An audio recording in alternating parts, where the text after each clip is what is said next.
pagi semuanya, perkenalkan, nama saya Yohana Kristina Panggabean, NIM channel E0200004.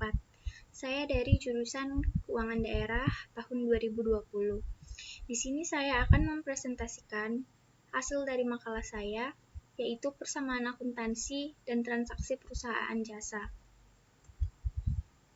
Yang pertama yaitu mekanisme persamaan dasar akuntansi. Pengertian persamaan dasar akuntansi adalah rumus persamaan yang menggambarkan hubungan antara hutang piutang dan modal. Bentuk rumus persamaan akuntansi tersebut dituliskan sebagai berikut, yaitu aset sama dengan kewajiban ditambah modal. Dari rumus persamaan matematika tersebut, ada 3 unsur persamaan dasar akuntansi, yaitu yang pertama, aset atau harta.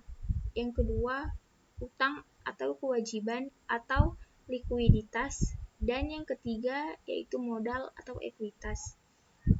3 komponen tersebut adalah unsur-unsur laporan posisi keuangan atau neraca. Jadi, fungsi persamaan dasar akuntansi adalah untuk menyusun laporan keuangan. Perusahaan jasa dan mekanismenya.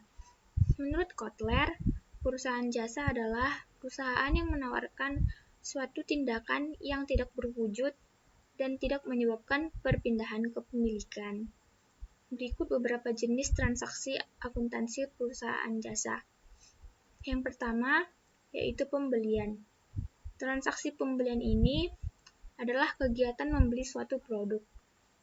Transaksi pembelian yang dilakukan oleh perusahaan jasa seperti pembelian peralatan dan perlengkapan kerja.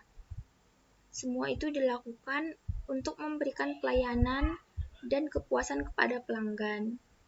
Selanjutnya, Anda harus mencatat transaksi lain yang berhubungan dengan transaksi pembelian yang dilakukan. Misalnya, salon cantik melakukan pembelian berupa hair dryer, gunting, alat catok, dan vitamin rambut di toko merah Merona. Maka setelah pembelian dilakukan, Anda harus segera mencatatnya dalam pembukuan usaha Anda. Yang kedua yaitu pendapatan. Perusahaan jasa juga memiliki tujuan untuk memperoleh keuntungan. Adapun pendapatan dari perusahaan jasa yaitu pendapatan dari layanan yang telah diberikan. Yang ketiga yaitu pembayaran beban-beban. Selain mengeluarkan uang untuk membeli keperluan seperti peralatan dan perlengkapan, perusahaan jasa juga memiliki biaya atau beban. Adapun contoh beban-beban yang biasanya dikeluarkan seperti beban tagihan listrik. Yang keempat, yaitu penerimaan piutang. Piutang merupakan penjualan atau pemberian layanan yang dilakukan secara kredit, sesuai dengan kebijakan atau kesepakatan yang telah dilakukan, maka konsumen akan melunasi pembayaran dalam jangka waktu yang telah ditentukan, sehingga pada waktu pelunasan piutang, perusahaan juga harus mencatatnya.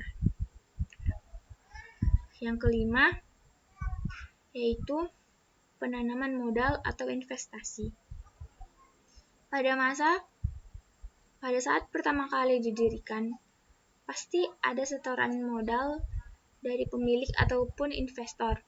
Nah, semua investasi juga harus dicatat dengan baik. Apalagi jika ada modal yang berasal dari perusahaan lain. Kesimpulan, setiap transaksi yang terjadi di perusahaan memerlukan pencatatan. Adapun fungsi dari bukti transaksi tersebut adalah sebagai berikut. Yang pertama, memastikan keabsahan transaksi yang terjadi. Yang kedua, sebagai rujukan atau dokumen atas peninjauan kembali transaksi atau bukti jika terjadi permasalahan di kemudian hari. Sekian presentasi dari saya. Mohon maaf jika ada salah pengucapan dalam presentasi.